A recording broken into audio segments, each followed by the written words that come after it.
All right. All right. All right. We are live. Finally.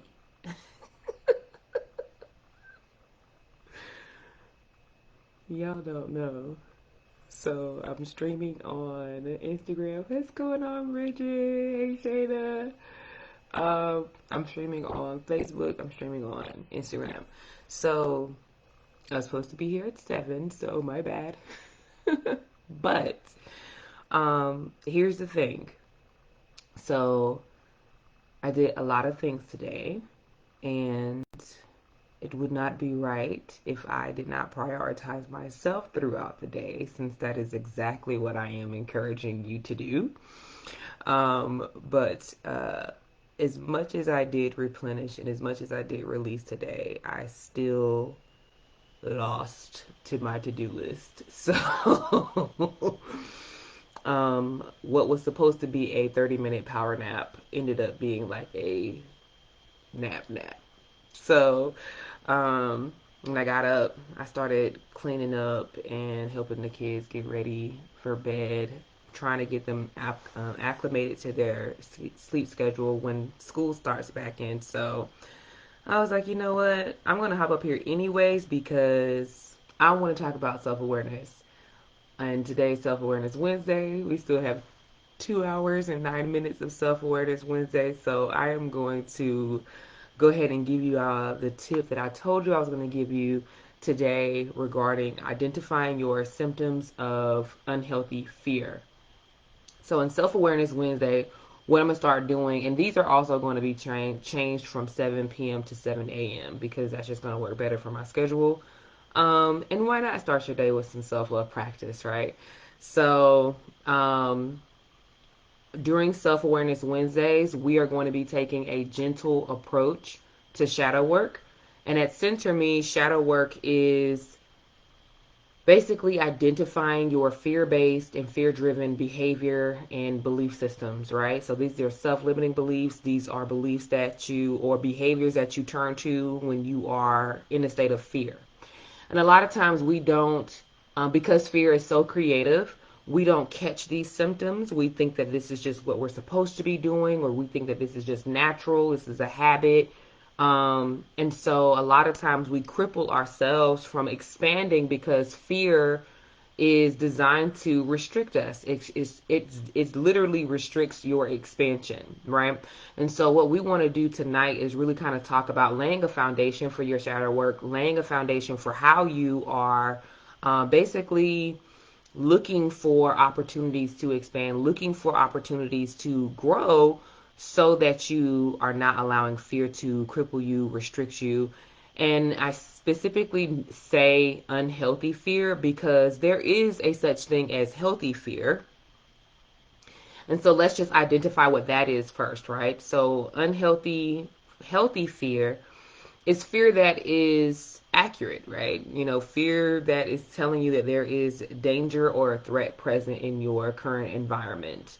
Um, or in your environment, like in a relationship, in the work, wherever you are, internally, externally, if there is a threat or real danger present in your environment, that is a healthy sense of fear, something that is going to trigger your survival mechanisms, defense mechanisms.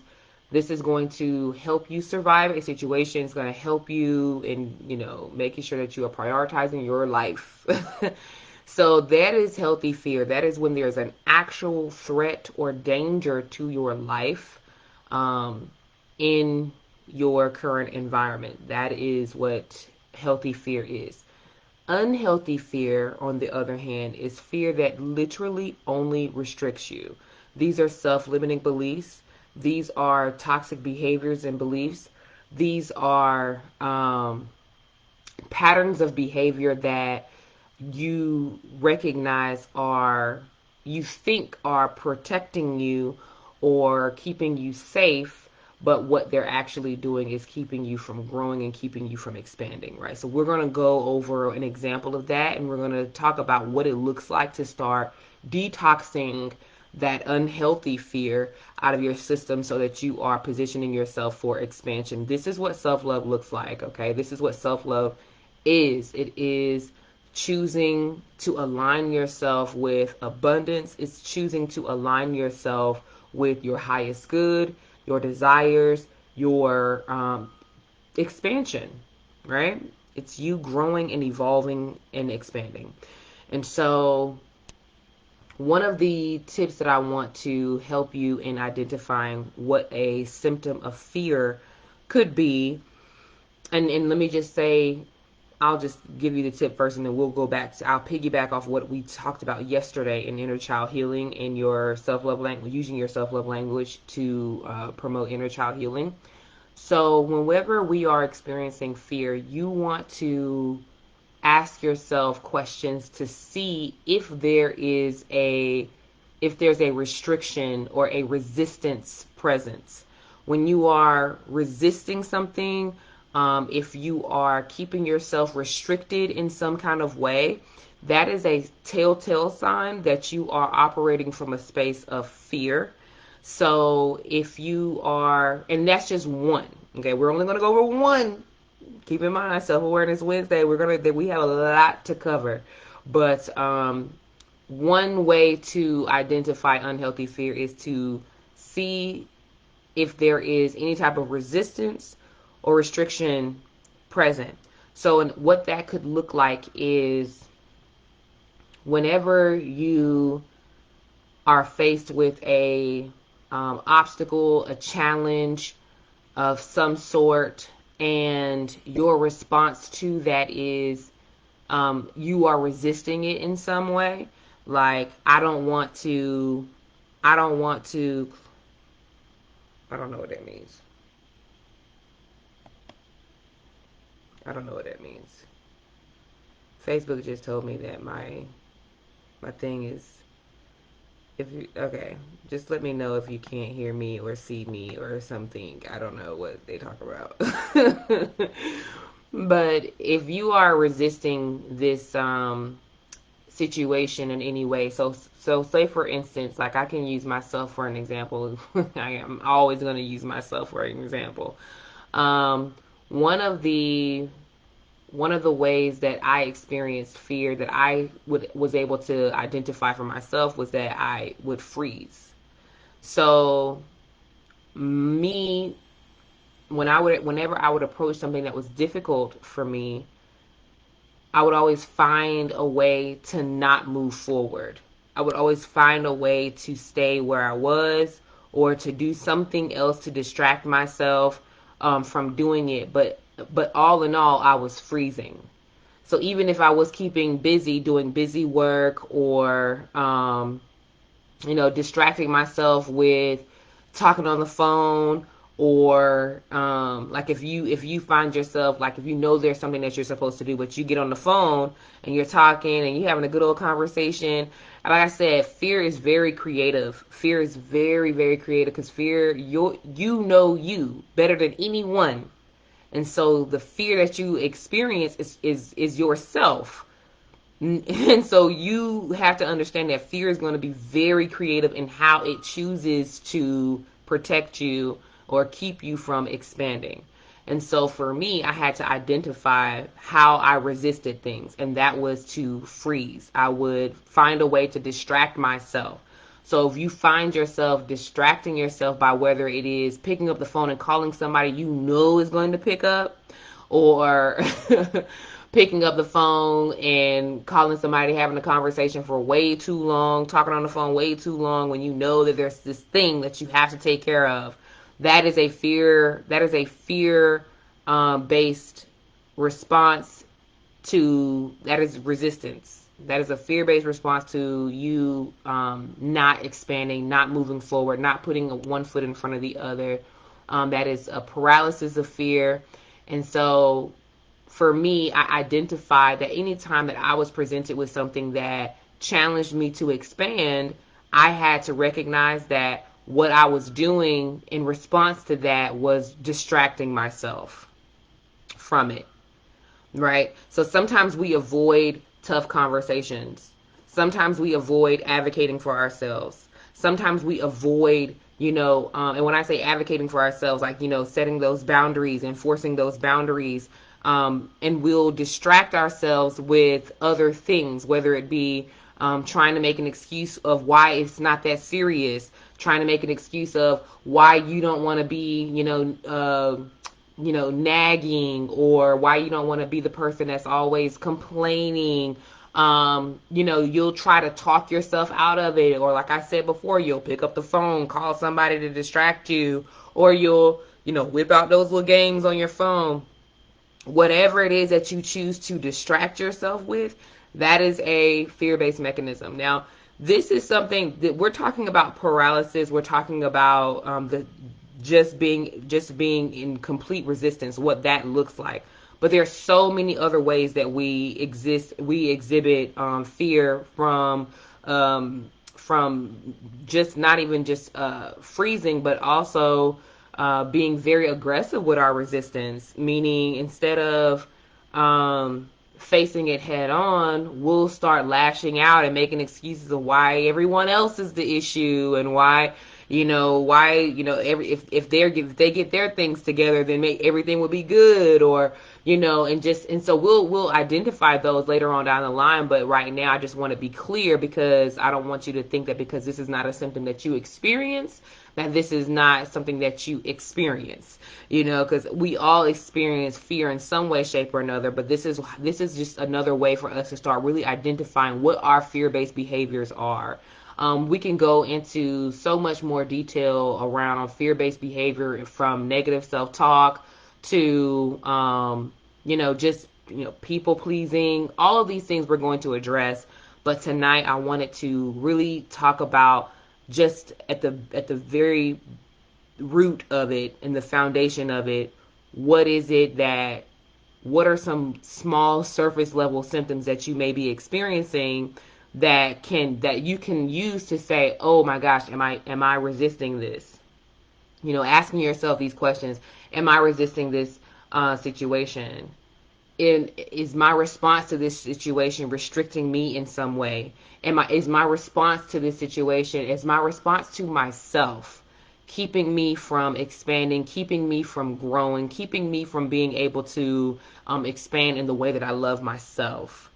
Is the way that I'm responding to myself and the way that I'm responding to this situation showcasing the degree of love that I have for myself? And sometimes we really have to break it down to that question, right? Is this showing how much I love me? Because we have to understand too that the relationship that we have with ourselves is a direct reflection of the relationships that surround us, right? So if we are putting ourselves on the back burner for the comfort of others, then it's going to be easy for other people to assume that you're going to put them first anyways. Your boundaries don't mean anything, right? And so being very aware of yourself and how you operate in a state of fear is going to empower you to know more about how you can change those behaviors. So for me, when I recognize what I like to do, when I know that I'm doing something that's challenging me to expand, challenging me to put that one foot in front of the other, to keep going, challenging me to enforce boundaries, challenging me to expand in the way that I love myself, I identified that one of the symptoms that I experienced was I would freeze by way of distraction.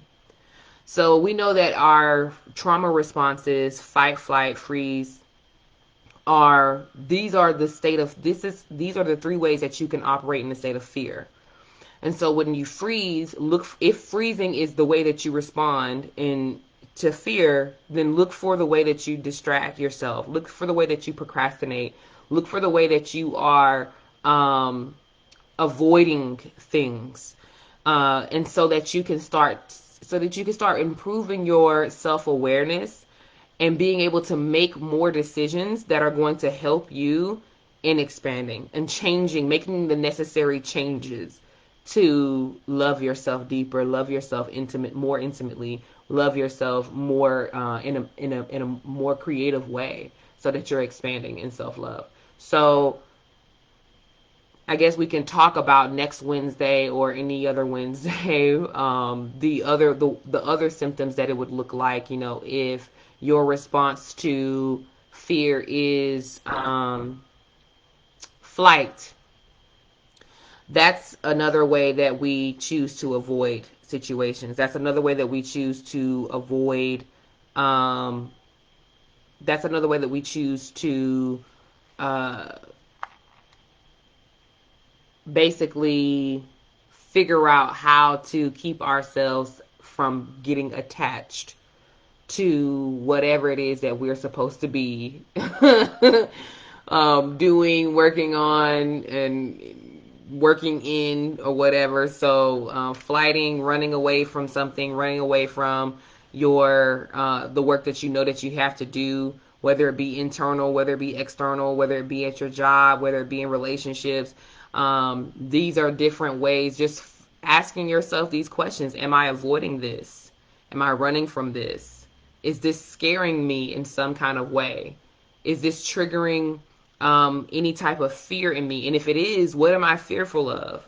See, the biggest thing is when we ask ourselves, when we start identifying these symptoms, as soon as you're able to identify it, instead of judging it, ask yourself questions. Ask yourself questions. Why am I responding to fear in this way? How did I learn to respond to fear in this way?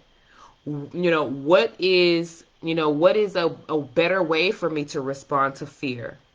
How can I show up better for myself? How do I take baby steps to show up better for myself? And this is why I love that we offer the one-on-one coaching at Center Me, so that we can really have these conversations to help you figure out what those baby steps are to start implementing that change that we all want to see in our lives, when we all want to see take place in our self-love journey.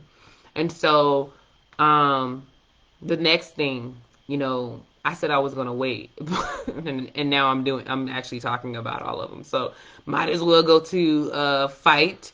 So whenever we are in this fight mode, this is resistance on the other extreme, right? So we started with freeze, like, ooh, what am I don't know. I would even go so far as just making myself just watch TV, or not TV. I would watch movies, because I don't watch TV. I like to watch movies. I would watch a movie, or I would just clean, clean, clean, clean, clean, just to keep from doing what I was doing, right? So that was my way of freezing, and avoiding, like, flight. So I guess, flight, freeze and flight were the responses that I recognized in my own self-love journey. So whenever I started to recognize this unhealthy fear in my life, this is what I saw. And so you know what? The thing is, I see that there are comments, but I don't see the comments. So I'm so sorry. I'm on Facebook. I can't see them. But when it comes to fight, when we this is the other side of the spectrum, where we are existing in a way where we are lashing out when we are approached with an opportunity to expand. It may present itself as a challenge. It may present itself as this obstacle that is just getting in your way. And so sometimes, if you find that you're getting angry, if you are, lashing out, if you are arguing, and conflict is a huge part of your response to change, and your response to obstacles, and your response to issues that present themselves, then this is an opportunity for you to identify symptoms that are driven from fear, that are based in fear, right? And so what do you do to what are you doing to calm yourself when you're experiencing fear in that way, right? How are you, what questions can you ask? Like, why am I so angry? Is anger the only emotion that I'm experiencing? Because a lot of times it's not. It's not. It's just the only one that we're familiar with, right? And so that's another thing too, like learning more about the different emotions that are triggering you to that are triggering this fear. So sometimes when we experience hurt, that triggers fear, and we go into this state of fight, flight, or freeze, because now we have to figure out how to protect ourselves. And the reason I always do the quotations when I say protect is because that's not an act. That's not how you protect yourself. It's a fear-based, fear-driven response. And so what we're trying to do is identify unhealthy fear, because there isn't a danger or threat present.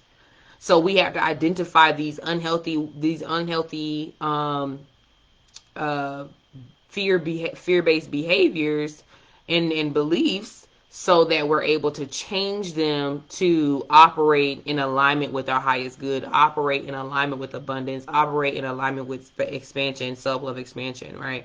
And so being able to identify these symptoms and then ask those questions, like, what am I experiencing? How many emotions am I experiencing? Why am I afraid? What am I fearful of? What am I afraid of? Am I hurt? Am I surprised? Am I frustrated? Am I irritated? What are the things that I'm experiencing right now, so that I can get to the root of it and figure out how to make these necessary changes to change my response to myself. Because this is not a response. This is not how you're responding to the world. It is, but it's also, and it's first and foremost, how you are responding to yourself, right? So if you are meeting opportunities to expand with resistance, with fear-based behaviors and beliefs, with fight, flight, or freeze, then you are keeping yourself from loving yourself on a very high level. You're keeping yourself from learning how to regulate yourself on a very high level. And so, and the reason I say that, because emotionally, um, if our emotions are in control, then that means we're not present. That means that we are not consciously making this. We're not engaging our higher cerebral cortex. This is the part of the brain that allows you to process information from the unconscious and conscious mind, right? So there, it is an actual fact that when in the state of fear, whether it be terror, um, uh, just afraid, any type of fear, you your mind disengages and relinquishes your the control of how you respond to the body, to the rest of the body. Your mind literally says, all right, I'm going to let the emotional brain take place. And the reason I'm pointing this way is because your emotional brain is down here, your higher cerebral cortex is up here. And so in those state of intense emotions, specifically fear, your brain says, all right, you're going to go down here. And so if you are not in tune with your body, if you're not in tune with the way that your emotions are in tune with the decisions that your emotions are making, because they're not the decisions that you are making, they're decisions that your emotions are making. If you're not in tune with that and able to improve your self-awareness, so that you are staying, so that your body is still engaging your higher cerebral cortex in the state of intense emotion, then there's a chance that you may not even know what 2 plus 2 is. Like, if you're super angry and to the point where you are literally choosing violence. I mean, I'm not trying to be funny or anything, but you're not going to make smart decisions. It's just not, that's just not how it works. Like, the reason why I'm choosing to specialize in emotional wellness is because I know that the more aware that we can become in the intelligence of the body, the more control and the more presence that we are able to have in the state of intense emotions. And so when we experience these emotions and we're able to still be aware of ourselves, we're still able to pause and ask ourselves questions and start exploring ourselves, we are improving our ability to connect with the intelligence of our body. And I'm telling you, it's vastly, grossly untapped. And so, because we don't teach it in schools, even I feel like this is things that we should be teaching literally from kindergarten all the way up into the collegiate level. And so and it's not just for medical professionals, it's something, this is our body. We're humans. We should all be, equipped with the information that to know, like, oh, if in a state of fear, I actually am dumber. You know what I mean? Like, that's something that you should know. You know what I mean? And the fact that I didn't start learning this into my 30s, I feel like this is something that we all deserve. We all deserve to have access to this information to be able to enhance and improve the quality of our lives. And so when like in the state of fear, I'm not going to make the best decision. In the state of unhealthy fear anyways, right? I'm not going to make the best decision because I am operating from my primitive brain.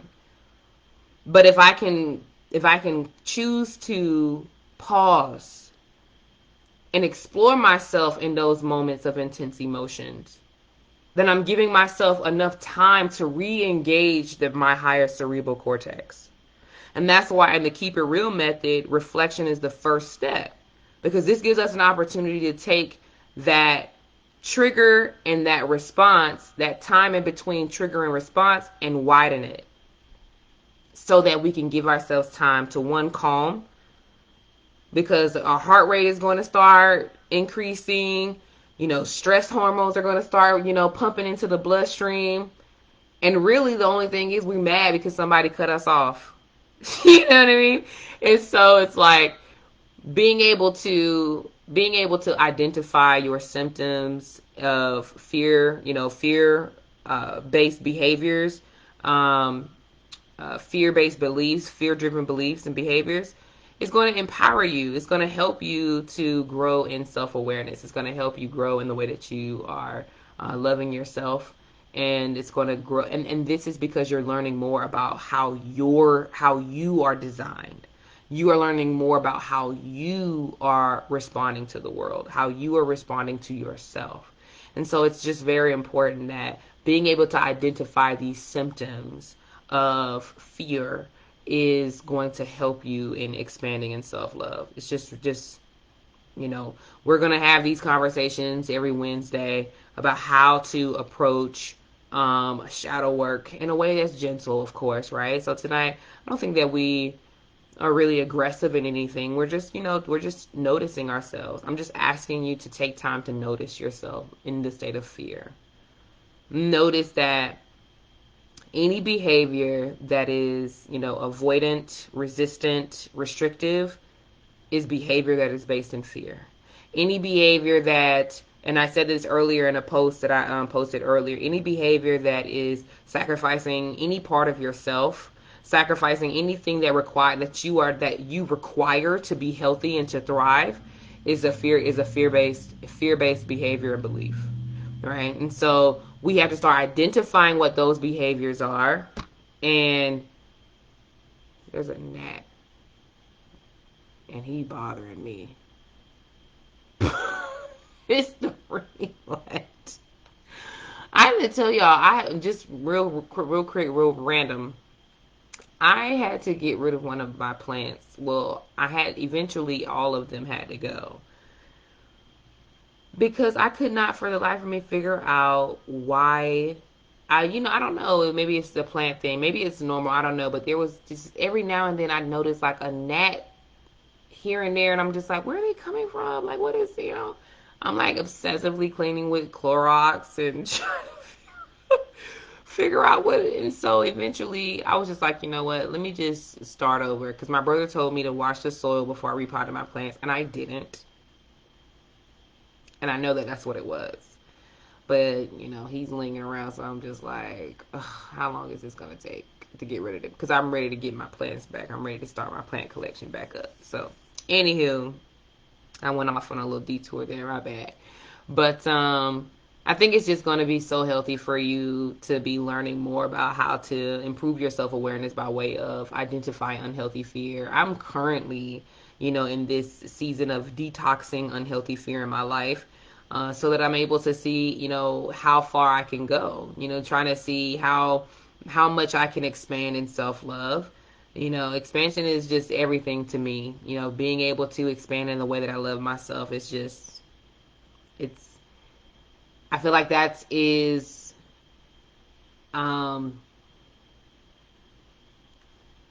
I don't want to say that should be everyone's goal or anything, but I do feel like if we were not existing in a society that was fear, um, obsessed and toxically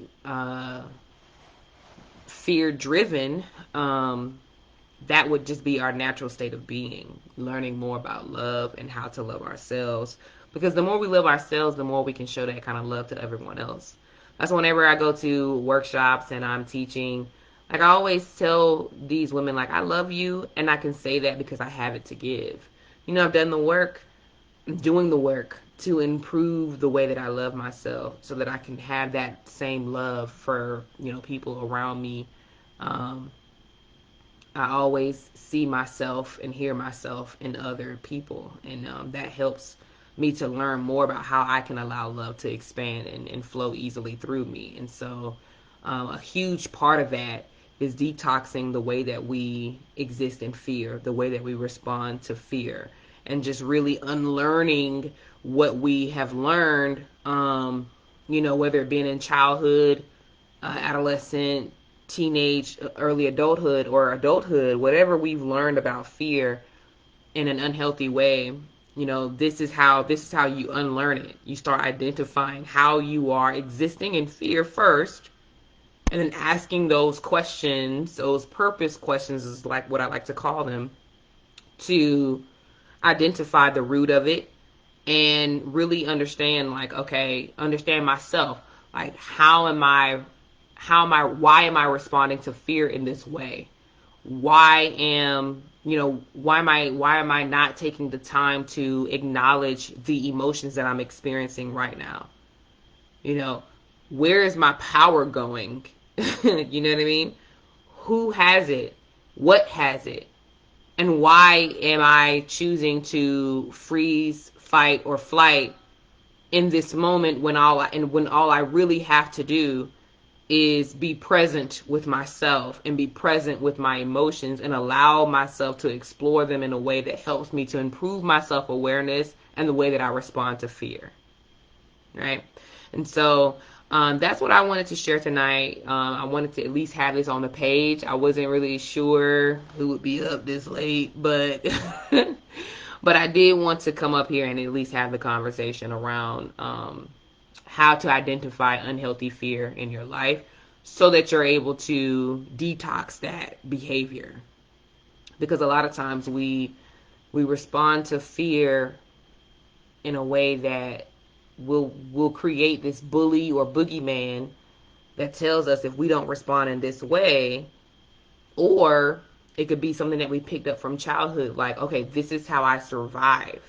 And let me just say that before we get off here, all of the fear-based and fear-driven behavior and belief systems that we operate in are a form of survivor mode. And to be very clear, survivor mode is not something that you should be existing in an extended period of time. Survivor mode is for healthy fear, and healthy fear is what again? It is when there is a direct danger or threat to your life. And so if we are existing in the state of survivor mode over an extended period of time, not when there's not a real actual threat or danger to our life, then that means that we are existing with elevated levels of elevated levels of stress hormone in the body, elevated heart rate. And so how can our body actually recognize over, a period of time if there really is threat or danger present? We're throwing off our body's natural alarm system because we're always in the state of alarm, because we're misusing our ability to know how to put fear in its place and use fear to survive in the times that we actually need it, right? And so there's a lot that is weighing on our ability to be more aware of ourselves in the state of fear so that we're able to expand in the way that we love ourselves. So, yeah, that's what I wanted to talk about tonight. And so I hope that you were able to get something from this tonight. Again, it'll be a lot more structured the Wednesdays to come.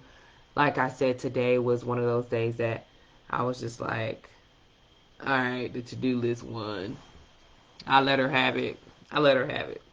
Because I don't operate on E. No. I don't do it because I can't focus. I know what my symptoms are when I'm on E, and I don't even like it. I'm very, very intentional about the way that I express myself. And so when I'm expressing myself, I want to express myself from a space that is full, of a space that is replenished, a place that is well. So, hi. And so, yeah, I took that nap, sis. So, but I mean, I feel good though. And I feel like we brought up some really good points tonight. So, yeah, but I do want it to be a lot more succinct and a lot more structured next time. So, when we bring up the new topics, I'll make sure that we'll stick to one, because even though I said I was going to just stick to one tonight, I went over three different ways to identify symptoms of fear. We talked about what it looks like to freeze, what it looks like to flight, what it looks like to fight, what it looks like to what questions to ask yourself. So we actually covered a lot tonight, and I'm gonna say this, like, moving forward, I am going to keep it to one topic and one point only, just because with every week I don't want to overwhelm anyone with a whole bunch of information. I'll the point of Center Me, the purpose of Center Me is to help you get more creative in the way that you love yourself on a daily basis. And so the way that we do that is to not overwhelm you with all of these different things of how we can, expand, but more so just little bit by little bit help you on your journey to experiencing an enhanced quality of life and greater daily fulfillment, you know. So whatever you take away from tonight, just know that one thing, if you take one thing from tonight and start using that to help you identify unhealthy fear in your life, you're doing excellent. Being here and being present in this live, watching this replay is a great step towards emotional wellness. I can assure you that this is something that I wish that I had access to when I first started my self-love journey. So just being here, watching the replay, kudos to you. I celebrate you. I love you. I'm excited for you and your journey in self-love. I'm sending you all so much love, so much peace, and so much light. Have a wonderful, wonderful rest of your night on purpose. I will see you tomorrow for Thriving Thursday. And if you want, you can come on stage with me tomorrow. Come on live with me and share ways that you want to celebrate yourself. Share a win, whether it be small, medium, tiny, big, large. I want you to celebrate yourself. You can celebrate yourself for showing up for Thriving Thursday. So if you want to do that, I welcome you to come in and share the stage with me and learn more about celebrating yourself on a daily basis. But that's what we're going to do. Thursday is about thriving. Thursday is about celebrating ourselves, baby. So I will see you all tomorrow. I said that I was going to start switching it over to 7 a.m. on the 28th, but I think I'm going to start switching it over to 7 a.m. on Monday. Just so that we're able to have it, like I said, have it at the top of the day, start our day off with some self-love, and go from there. So I cannot wait to see you all again tomorrow for Thriving Thursday. So if you want to join me, celebrate yourself, make sure you come tomorrow night at 7, and we are going to talk about why it's so essential for us to take time to celebrate ourselves every single day. And I'll share some things that I do to celebrate myself every day. So I will see you all tomorrow. Have a wonderful night on purpose.